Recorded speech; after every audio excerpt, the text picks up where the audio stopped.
Estaba intentando concluir esta serie sobre Sócrates y Platón cuando me he puesto a leer, a releer los comentarios que habéis ido dejando a lo largo de todas estas semanas y meses, y me he encontrado con algunas cuestiones de máxima importancia.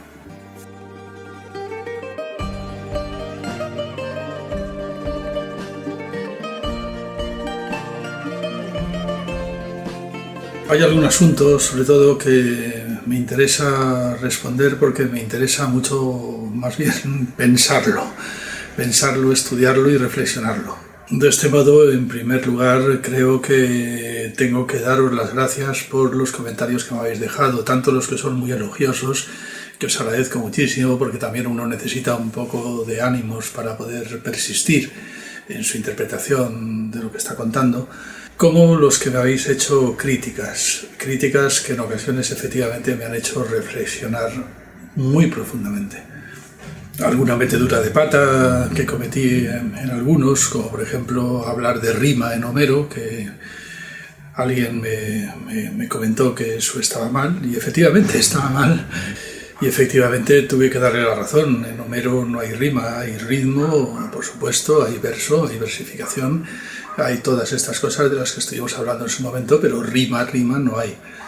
Pero lo que a mí personalmente me ha hecho reflexionar más, lo que me ha hecho plantearme más dudas y lo que me ha obligado, por cierto, pues a leer muchas cosas que de hecho había leído mal o no había leído, ¿no?, han sido los comentarios que han hecho hincapié en la desproporción que había en el Sócrates que yo estaba contando a través de los diálogos de Platón y el Sócrates realmente histórico. Y sobre todo respecto a su posición frente a la democracia plebeya. Ya desde el principio, desde los primeros capítulos, algunos me objetaron, o más bien me preguntaron qué apoyo, qué tipo de apoyo, cuánto apoyo tenía la interpretación que yo estaba haciendo de Sócrates en la historiografía habitual sobre Sócrates y Platón. En esa ocasión ya respondí que en principio todo el tema de la contraposición entre el rey filósofo y el rey poeta, la contraposición entre oralidad y escritura, mejor dicho, oralidad, escritura y razón en la Atenas de Sócrates, venía fundamentalmente ligado, pues claro, naturalmente al libro que ya cité varias veces, que es el libro de Havelock, Prefacio a Platón, y por supuesto pues todos aquellos libros que a su vez cita el propio Havelock, y también los que han sido herencia de Havelock, como los libros de Ong, por ejemplo. El libro de oralidad y escritura es tremendamente útil, y esto ha generado una verdadera escuela, que incluso se llama oralidad y escritura habitualmente. Hay una colección, creo que en Paidós, que se llama también así, y todo este tema ha sido muy trabajado.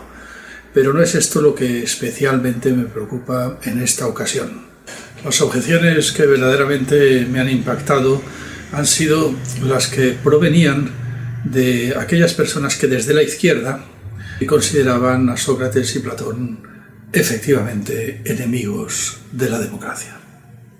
Por mi parte, había combatido la interpretación popperiana habitual de Sócrates y Platón como enemigos de la sociedad abierta y como el germen del totalitarismo, pero claro, los discípulos de Popper no son precisamente de izquierdas.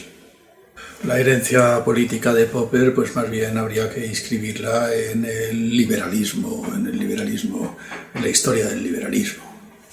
Lo mismo habría que decir de su heredero Stone, al que ya citamos también, y por supuesto, del mismísimo Fernando Savater y tantos otros intelectuales en España que mayoritariamente en realidad comparten este tipo de visión de Sócrates y de Platón. Pero el asunto es que hay otra tradición muy distinta a esta sí marcadamente de izquierdas y muy enraizada en la tradición republicana socialista, en definitiva los herederos y discípulos de o lo que podríamos considerar la escuela de Antoni Domènech, en Barcelona, en Cataluña, ¿no?, que también estarían muy de acuerdo en considerar a Sócrates y Platón como enemigos de la democracia plebeya. Y esta acusación ya no proviene del liberalismo, sino que proviene más bien del republicanismo, que es algo en realidad muy distinto, proviene precisamente de la tradición socialista. Un hito fundamental en esta tradición republicana socialista pues es el libro de Rosenberg, La lucha de clases en la sociedad antigua, una referencia fundamental y que de alguna forma he estado repasando gracias a los comentarios que habéis puesto al respecto. En realidad ya desde el principio, desde los primeros capítulos en los que empecé la serie sobre Sócrates.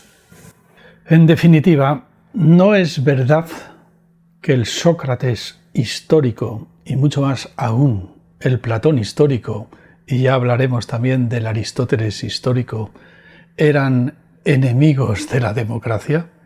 ¿Y cómo afecta esto a cuanto hemos contado en esta serie?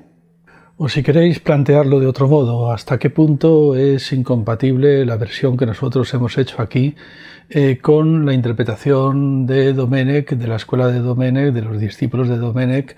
Una interpretación que pone el acento en la enemistad de Sócrates, Platón y el propio Aristóteles con respecto al proyecto democrático que se había consolidado en Atenas gracias a Efialtes y Pericles. ¿Estoy de acuerdo o no estoy de acuerdo con todas las críticas, a veces furibundas y despectivas, que Domènech lanza contra la figura de Sócrates y sobre todo contra la figura de Platón? Mi empeño de reivindicar las figuras de Sócrates y de Platón va a llegar hasta el extremo de negar evidencias históricas inapelables, como las que desde luego cuenta Rosenberg en su famoso libro. Pues no, pero hay que decir que la cosa es bastante complicada y es lo que querría abordar hoy aquí. Mi postura en esta serie ha sido defender que Sócrates y Platón no eran enemigos de la democracia, sino que eran enemigos de que la democracia no estuviera bajo el imperio de la ley. Esto es algo que no es muy distinto a lo que piensan todos nuestros políticos. La democracia tampoco es poderosa porque tiene que amoldarse a todo un engranaje institucional defendido en el derecho constitucional. Ni siquiera la mayoría puede, por ejemplo, aprobar una ley anticonstitucional.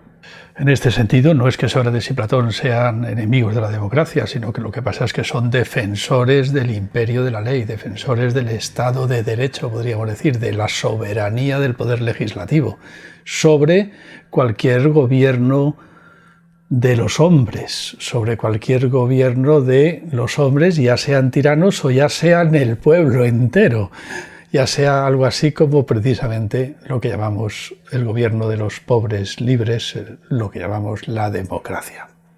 Pero esta tesis mía pues tampoco ha convencido a todo el mundo, por supuesto, y he recibido muchas objeciones y que, como digo, pues las que más me han preocupado son las que provenían de la escuela de Domènech.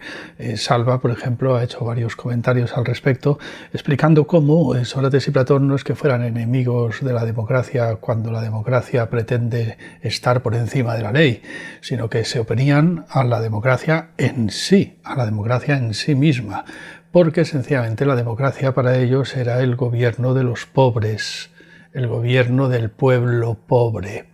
Y esto era inadmisible, por cierto, tanto para Sócrates como sobre todo para Platón y también en el fondo para Aristóteles. Así pues, los tres filósofos fueron enemigos del Partido Democrático, heredero de Efialtes y Pericles. Y yo no digo que esto no sea cierto, aunque también es discutible en algunos aspectos, pero no es todo. El problema está en que esto no termina de aclarar el trasfondo profundo que se está ventilando aquí. Es decir, yo diría que, estando completamente de acuerdo con el planteamiento de Domènech, e incluso con el planteamiento de Rosenberg en un cierto sentido, que es mucho más exagerado, desde luego, sin embargo, eso no es una objeción suficiente para plantear el problema del que nos hemos ocupado en esta serie. Lo que sí que es verdad, y es por eso por lo que agradezco mucho que hayáis traído a colación este tema, es que hay que tratar de un tema del que yo no he tratado, que es la democracia en sí. Durante bastante más de un siglo, Atenas vivió bajo un régimen democrático, interrumpido por 2 golpes de Estado oligárquicos. ¿Qué tiene de admirable, de increíblemente admirable, esta aventura democrática que se inicia en Atenas? Una aventura democrática a la que nosotros no hemos prestado mucha atención, empeñados todo el tiempo en la defensa del rey filósofo en tanto que imperio de la ley, incluso sobre la democracia. Pero sí, hoy sí tenemos que hablar de la democracia. Hablemos de la democracia. Nos tenemos que remontar al gran padre de la democracia ateniense, a los orígenes de la democracia en Solón, el gran legislador de Atenas. Solón también es un ejemplo de este lema que tanto hemos defendido, que no gobiernen los hombres, que gobiernen las leyes, porque es lo que hizo Solón. Solón hizo las leyes y luego se fue, ahí os apañáis, ahí tenéis las leyes. Pero eran unas leyes muy importantes para sentar las bases de posibles gobiernos democráticos. Solón combatió los latifundios, los reformó, hizo una especie de reforma agraria, podríamos decir, una repartición igualitaria de la tierra, y prohibió la esclavitud por deudas, la esclavización por deudas, muy semejante, por cierto, a eso que luego se va a llamar, o que se va a convertir, en el trabajo asalariado. Todo esto fue un duro golpe contra el dominio oligárquico, contra la oligarquía. De alguna manera, esto preparó la posibilidad de un pueblo capaz de no depender a vida o muerte de la oligarquía, de un pueblo capaz de valerse por sí mismo sin tener que pedir permiso a los ricos.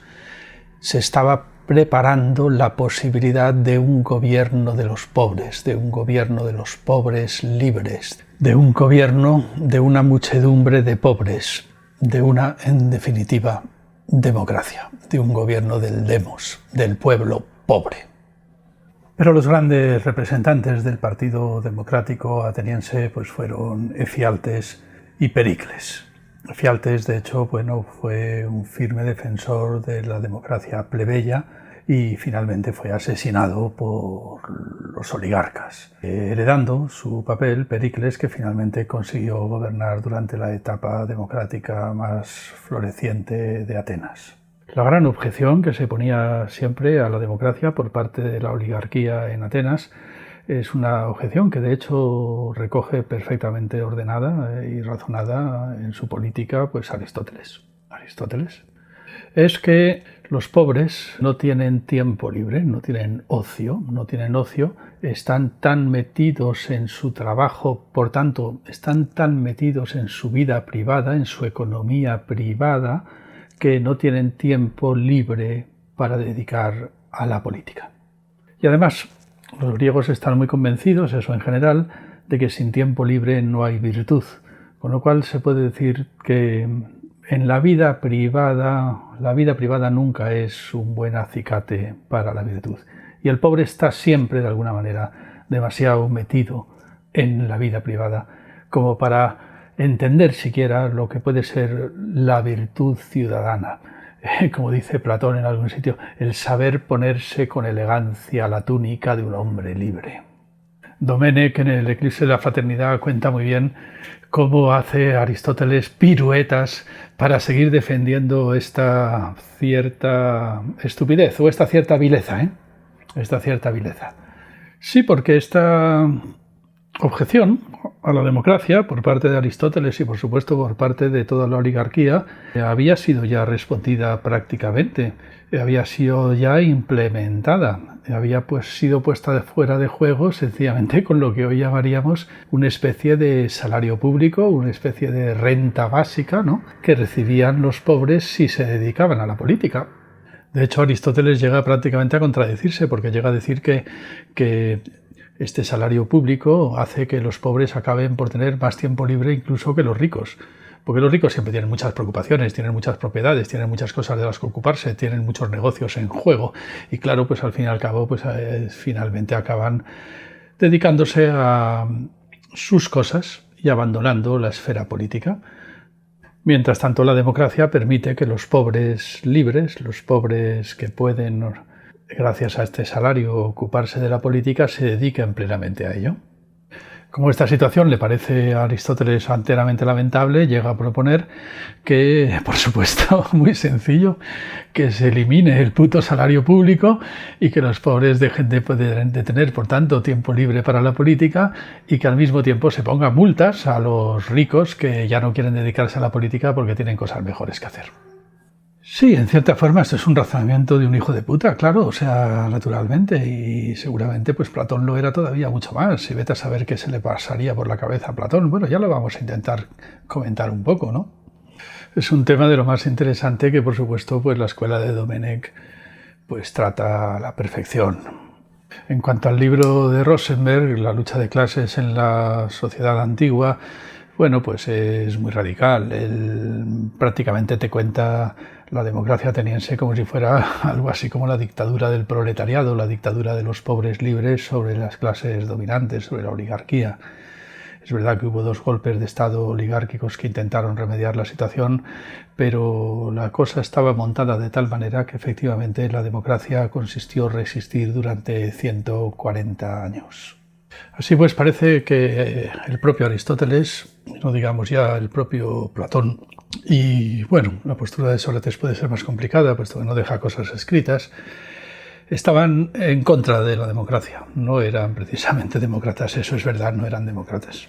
No eran demócratas. La gran pregunta que nosotros hemos planteado en esta serie es que al menos Sócrates y Platón no eran demócratas porque estaban a favor de la tiranía filoespartana, o no eran demócratas porque estaban a favor del imperio de la ley, de lo que hoy llamaríamos el Estado de Derecho. No eran demócratas quizás porque no estaban dispuestos a aceptar que las leyes quedaran en poder de los seres humanos, que quedaran en poder de los hombres, incluso si los hombres eran el pueblo. Bueno, esto es lo que hemos mantenido nosotros en esta serie. Estaban a favor de una democracia bajo el imperio de la ley. Ahora bien, lo que se me contesta es que no es verdad que estuvieran a favor de la democracia, ni bajo el imperio de la ley, ni con imperio de la ley, ni sin imperio de la ley. Eran antidemócratas porque eran oligarcas, porque estaban a favor de la oligarquía, digámoslo así. Y aquí, pues, ¿qué queréis que os diga? Aquí se me hace dudar, porque yo no soy un gran experto en historiografía.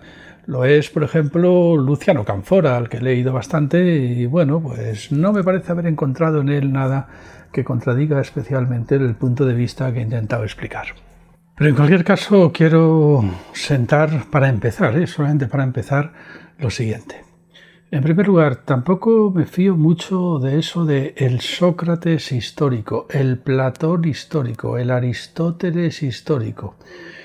También tenemos, por ejemplo, el Robespierre histórico, y resulta que Robespierre, que fue quien abolió la esclavitud, el mayor crimen quizás que haya habido en la historia de la humanidad, sin embargo ha pasado como el representante del terror para toda la historiografía moderna y contemporánea, ¿no?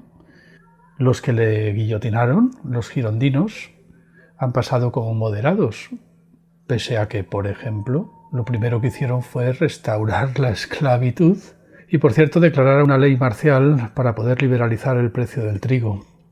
Es decir, una vez más, como ya dijimos en alguna ocasión, encarcelar a la gente para dar libertad al dinero. Así es, por ejemplo, como los historiadores reparten los títulos de buenos y malos, ¿no? O sea, bueno, Robespierre pasa por ser el representante del terror porque la historia la contaron los que le guillotinaron, no los jacobinos negros que se rebelaron en las Antillas y que, claro, fueron a su vez también guillotinados, o fusilados, o masacrados, o torturados. La historia la cuentan los vencedores y por eso tampoco me fío mucho de ciertos mitos históricos que luego, por cierto, ciertos sectores de la izquierda al final acaban comprando. Pero yo tampoco es que sea un radical escéptico en terrenos de historiografía, ¿eh? Lo que a mí me gustaría poder haber demostrado, o incluso poder seguir intentando demostrar hoy, es que aquí las cosas son un poco más complicadas, en el sentido de que a mí no me cabe duda de que el Sócrates histórico no tenía especial simpatía por la democracia. Incluso tampoco, no sé, podríamos poner otros ejemplos en la historia de la filosofía. Locke, bueno, de alguna forma, el autor del segundo tratado del gobierno civil, que es algo así como la Biblia del Estado moderno, ¿no? La Biblia del liberalismo político, tenía esclavos y defendía la esclavitud. El Locke histórico era un hijo de puta. Bueno, pensemos en Kant, aparte de que se inventa la distinción entre ciudadanía pasiva y ciudadanía activa, que no hay por dónde cogerla precisamente para defender el sufragio censitario de los más ricos. No me fío nada de ninguna mujer argumentando. Si se trata de argumentar, no debería de ser mujer, o por lo menos tener barba. Creo que dice Kant alguna gilipollez semejante en algún sitio. No digamos ya Rousseau, no digamos ya... En fin, todos los padres de la Ilustración eran, pues en cierta forma, mirados desde hoy en día, pues machistas, muchos de ellos racistas, homófobos, en fin, no sé cuántas cosas más se podría decir que son partidarios de la esclavitud, sin ir más lejos. Ahora bien, a mí la actitud correcta en este tipo de cosas siempre me ha parecido la actitud que, por ejemplo, con respecto al feminismo, mantuvo siempre Celia Morós. Lo que hay que hacer es reilustrar la Ilustración. Lo que hace falta es obligar a los pensadores ilustrados a ser coherentes con los principios ilustrados que ellos mismos han puesto en juego. Es decir, lo planteaba Celia Morós, si hay que denunciar el machismo de Kant, será precisamente en realidad gracias a los principios que el propio Kant ha puesto en juego y con los que él se ha negado a ser suficientemente coherente. No con respecto a los principios que Kant ha puesto en juego, sino en general la Ilustración ha traicionado por completo los principios que la Ilustración mismo introdujo en la historia de la humanidad. No tenemos que tirar a Locke a la basura porque Locke fuera un esclavista de mierda. Lo que hace falta es utilizar al propio Locke para demostrar hasta qué punto era un hijo de puta el mismísimo Locke. Claro, nadie tiene la culpa de que Locke no se hiciera un psicoanálisis suficientemente profundo, pero el caso es que la Ilustración no fue suficientemente coherente jamás con los principios que puso en juego. Y esto lo que quiere decir es que si podemos denunciar, por ejemplo, pues el machismo de Kant, el esclavismo de Locke, o podemos denunciar la animadversión hacia la democracia de Sócrates o de Platón, será precisamente gracias a los principios que Sócrates, Platón, Locke o Kant pusieron en juego. Ocurre muchas veces esto en la historia de la filosofía. Es gracias a ellos, gracias a Kant, a Locke o a Sócrates y Platón, que podemos denunciar que Sócrates, Platón, Kant o Locke eran incoherentes y unos verdaderos hijos de puta. Pero claro, a mí desde luego la otra táctica, la táctica de pretender algo así como regalar la Ilustración al enemigo, de tal manera que como la Ilustración fue machista, pues entonces la Ilustración falo-logocéntrica es propiedad de los demás y nosotros tenemos que inventar una cosa mejor que la Ilustración. O como la Ilustración en cierta forma hizo el juego al esclavismo, pues entonces es cosa de esclavistas. O como la Ilustración hizo el juego, eso mucho más aún, sin duda alguna, al capitalismo, pues entonces es una pura filosofía burguesa de mierda. Esto es lo que yo he combatido toda mi vida y ya tenemos suficientes vídeos colgados en esta misma página para considerar que me he explicado lo suficiente. Siempre he defendido otra táctica. Se lo intentaba explicar a Pablo Iglesias en la entrevista que me hizo en La Tuerca. La actitud tenía que haber sido más bien esta, algo así como: es verdad que el parlamentarismo bajo condiciones capitalistas es una cueva de bandidos, pero la culpa no la tiene el parlamentarismo, que es una excelente idea que hay que reivindicar, sino el capitalismo. Es verdad que bajo determinadas condiciones económicas la maquinaria es una tortura para el ser humano y alarga la jornada laboral, pero la culpa no la tiene la maquinaria, que sería un invento magnífico para ahorrar trabajo a la humanidad, sino las condiciones que hacen que la maquinaria se convierta en un yugo para el ser humano Ahí, digamos, yo creo que no habría discusión sobre la gran aportación de Carlos Fernández Liria, que es reconocer a Marx en el proyecto de la Ilustración. Yo la primera vez que accedí a esto fue leyendo vuestro libro sobre Venezuela, en el que la primera sensación, así como de un tipo dogmático, de vaya socialdemocratillas de mierda estos dos, o sea, ¿qué están diciendo? Que las instituciones burguesas son las instituciones fundamentales.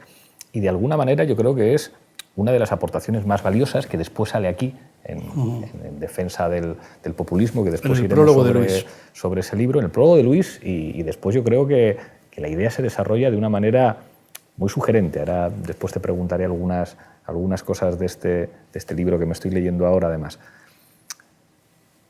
¿Qué quiere decir que la Ilustración es de alguna manera lo que está detrás del proyecto del comunismo y del proyecto de Marx? La Ilustración y las instituciones de la Ilustración y de la democracia.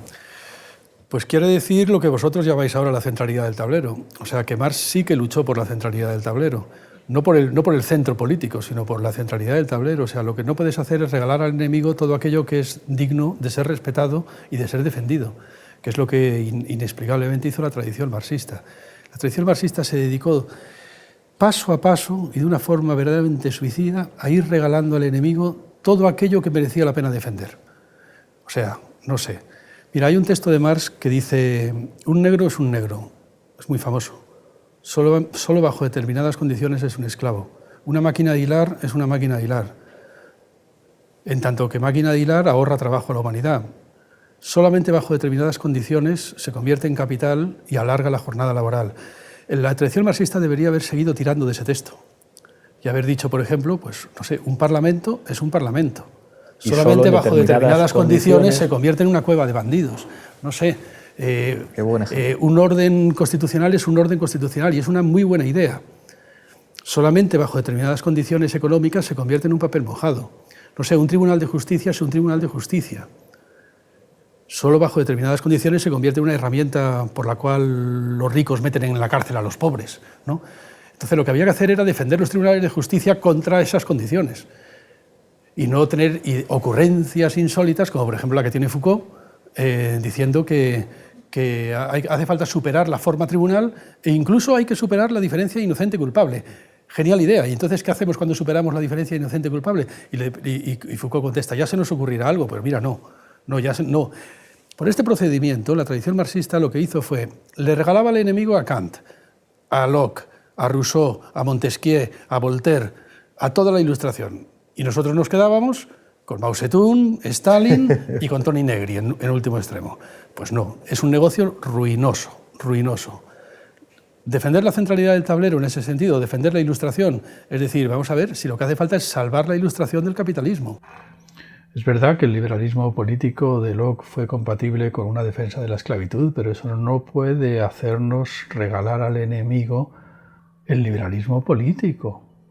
Eso hace falta, más bien, utilizar los principios del liberalismo político para denunciar la jugada que hace Locke, siendo incoherente con los principios mismos que le ha puesto en juego. En el interior de la Ilustración hace falta denunciar un golpe de Estado machista y un golpe de Estado patriarcal, un golpe de Estado capitalista. Pero eso no quiere decir que renunciemos a la Ilustración, sino que denunciamos que los propios ilustrados fueron cómplices de determinados golpes de Estado interior a la historia de la Ilustración. La Ilustración histórica fue machista y patriarcal y fue también burguesa. Eso no quiere decir que la Ilustración sea la filosofía de la burguesía, ni que la Ilustración sea una filosofía machista, sino todo lo contrario. Con respecto a Sócrates y Platón se podría desde luego plantear algo muy parecido. Sócrates y Platón no fueron defensores de la democracia, pero, como digo, no fueron defensores de la democracia porque estaban a favor de la tiranía oligárquica, o no fueron defensores de la democracia porque estaban a favor del imperio de la ley, y de eso todavía no sabemos muy bien nada. Es decir, todavía no nos hemos preguntado cuál era la dificultad intrínseca a eso que llamamos imperio de la ley. En fin, me gustaría poder explicar cuál es el verdadero problema, a mi entender, respecto a las relaciones entre estos filósofos, tanto Sócrates, Platón como Aristóteles, con respecto a la democracia. ¿Y qué es lo que pasa con eso del imperio de la ley? ¿Qué es lo que pasa cuando se relacionan democracia e imperio de la ley? Pero bueno, yo creo que es mucho material el que ya llevamos expuesto hoy. Yo creo que es mejor dejarlo para otro capítulo, también dedicado a los comentarios que habéis dejado, fundamentalmente a esta cuestión de la democracia y del Sócrates histórico, del Platón histórico, porque el problema es grave, pero verdaderamente grave, porque además nos afecta muy especialmente a nosotros y a nuestra contemporaneidad. Por eso prefiero dejarlo para el próximo capítulo, para poderlo tratar con la paciencia y el rigor que se merece. Ya sabéis que esto es La Filosofía en Canal, terminando ya nuestra serie sobre Sócrates y Platón. Y como siempre, pues os animo a suscribiros, a dejar vuestros comentarios y así poder estar pendiente de las próximas series que avancemos en La Filosofía en Canal.